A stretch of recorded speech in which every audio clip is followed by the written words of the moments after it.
So, we need to have a little chat about the Savior Gavin. You know, we've noticed a lot that, you know, Negan has kind of not attached himself, but had a connection with a lot of Rick's people. But Gavin seems to be the sole savior at this point. Oh, excluding Dwight, who's totally switched sides. But Gavin seems to really be struggling with what's going on. Starting with the season premiere of season 8, where he asks for a timeout to rethink things. And then when Gavin's group of saviors shows up at the kingdom, he stresses and begs the kingdom people, like, I don't want to hurt anyone. We just want to find the king. Like, he's like begging them to make it easy. Like, he doesn't want to hurt anyone. And even then, when he finally finds Ezekiel, who traps himself within the kingdom and has all the other people escape, he said, you know, man, I really liked you, and like, I don't even want to do this right now. It kind of reminded me of that one cannibal termite who was trapped by Tyrese and eventually got Judith before he gets the guy who was on Banshee. They know who that. Yeah. So I know. I'm asking for understanding. Like the dude in the trucker hat who was a termite, who was in the cabin while Tyrese waited with the baby and Carol went to go all Rambo. Martin. Okay, Martin. He was like, I don't want to do this today, man. I don't want to do it. Now, I think the difference being is that Martin has done terrible things and was willing to do more terrible things, even though he was tired. That guy was a piece of shit. Yeah. I don't think Gavin's done terrible things. I think he was literally just the pickup and delivery guy. I think, like, he was really pissed off at the long-haired douchebag who killed that kid and made him walk all the way back. Yeah. I don't think Gavin's actually done anything egregious yet. Or he does not strike me as someone who's done terrible things. Like, Simon, yeah, that dude's done some shit. Gavin, I don't think so. I think he was Negan, like, I'll make the pickup and deliveries at the kingdom. We don't have to go on the premises. I'll just bring the shit back. I think he was that guy. I don't think he's actually done anything terrible. So I'm curious to know where is that going to go? Like, I'm curious about Gavin now and how that's going to play out. So, I have a bunch of thoughts on this. I like Gavin.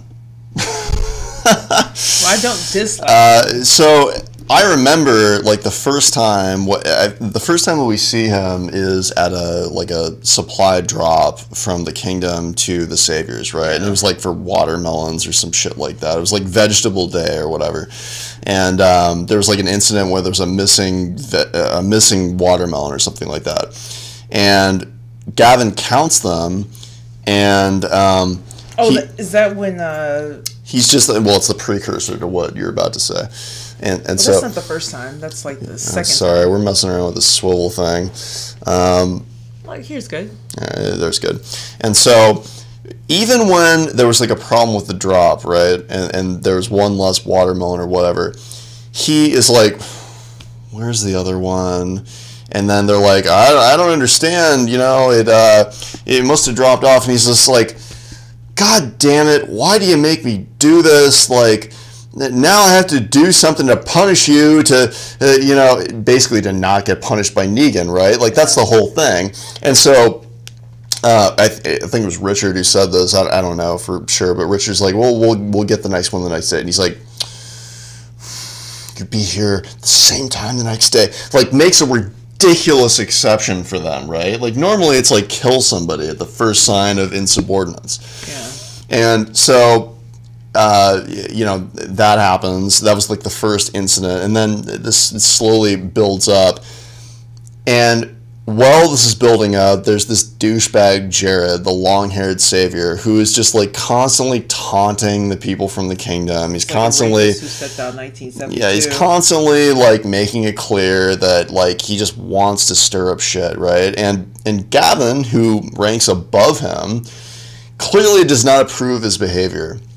And I think the most defining part of Gavin's character is when, it's like 2 or 3 interactions later on when there's something wrong with the drop. I don't even remember what it was, but it doesn't even matter. There's something wrong with the drop. And so they're like, well, he's like, oh, God damn it. Now I have to punish someone. And he thinks that all the other saviors in the group have the understanding that it's not going to be killing someone. It's going to be like hurting someone. Yeah. And douchebag rapist Jared like gets a gun out, right? It was a gun, right? He like shoots the kid in a place where, in his leg, where there's an artery, and he immediately starts like squirting blood, and Morgan is just like, oh my God, like what the hell is going on? Like, I'm responsible for this now. And then this is the best part, like Gavin gets so upset about that, right? He looks at Jared and he's like, it's not supposed to be like this. You march that way right now before I kill you myself. You should have just killed him.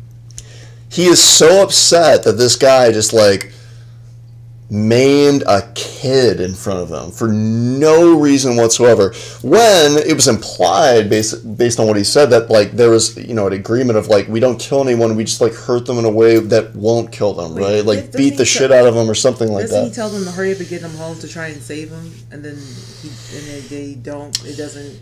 When he sees the blood like squirting out of the kid's leg, he freaks out. Like, he's just like, why the hell did you do that? Like, it's like so mad, and for good reason, obviously. Like, that guy's a piece of shit.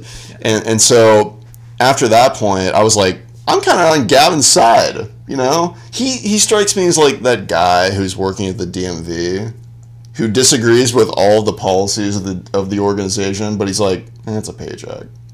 They're paying my bills, and I have a meal to eat at the end of the day. Like, that's Gavin. Gavin's like exasperated. He's that dude. He's that dude at the DMV who's just like... And he doesn't like hurting people. He's that dude at the DMV who's just like, I'm really sorry that I have to make you pay the $25 fee to get a new card, but I have to do it, otherwise I'll get fired.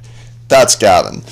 And so, you know, we don't see him for a while, but then, you know, fast forward to these last couple episodes, right, when he like is in charge of taking over the kingdom, and he's standing up there and he goes through this whole thing. He's like, punishments have to be dealt out. We just need the king, right, because he's one of the prizes. The king, the widow, and Rick, those are the ones that are the prizes that he's expected to turn in. And he's just like, we know he's here, nobody has turned him in. And then it just keeps going. He's like, waiting, nobody says. And he's like, why are you guys doing this? I'm going to have to do more stuff. There's kids here. They don't need to see this. It's like totally starts falling apart. Like, you can just tell listening to the guy, like, he doesn't want to do any of this. He's never wanted to do any of this, right? Like, he doesn't like the idea. He didn't like the idea in the first place of like having to like hurt a kid. He thought that like one of the adults were gonna get hurt, and then now he's like in charge of potentially destroying an entire community, the kingdom. Well, no, and even then he's still begging them. He's just like, just please turn him in so I don't have to kill you people. And then, even then, once like, you know, stuff goes down, there's an explosion, there's a diversion, all the saviors run away.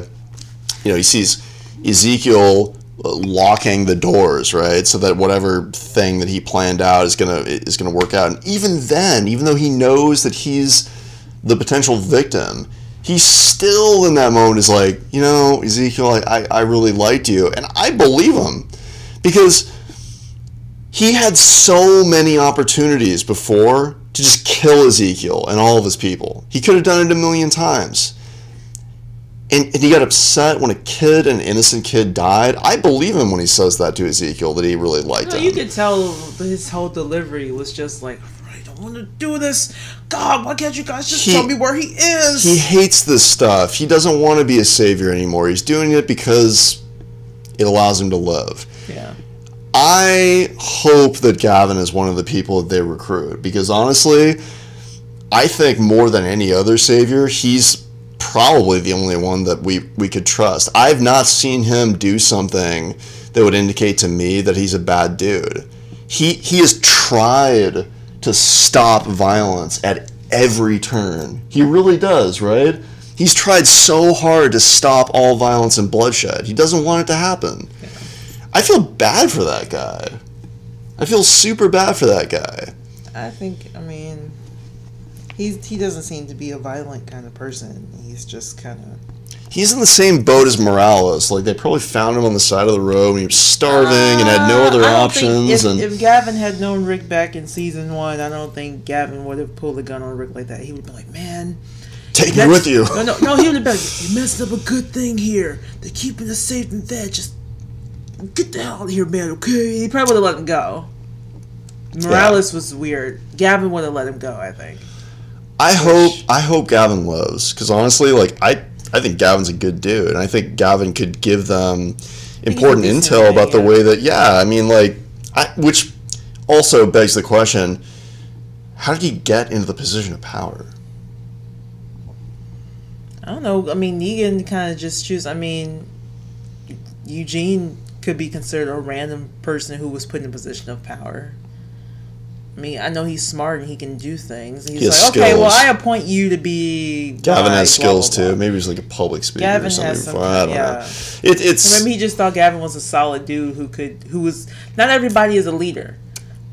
So maybe he chose Gavin for that alone, that Gavin can wrangle people into stuff or whatever. Who knows? Gavin reminds me of that Family Guy clip of the dude at the unemployment office when Peter shows up. I'm going to put this in the video so everybody knows what I'm talking about. Because it makes sense. Like, he's like, what should I do? And the guy's like, to be honest, I only have 2 weeks left here and I'm completely checked out. That's Gavin. Alright, fair enough. That's Gavin. I hope the dude lives, honestly. I think he's like one of the few saviors that could actually be trusted. Any more about this? Good to go. As always, subscribe right here. Follow us on Instagram as well, at RLRichonne, and check out the brand new blog, TheLivingRichonne.blog. And as always, thank you guys so much for watching, and we'll talk to you next time.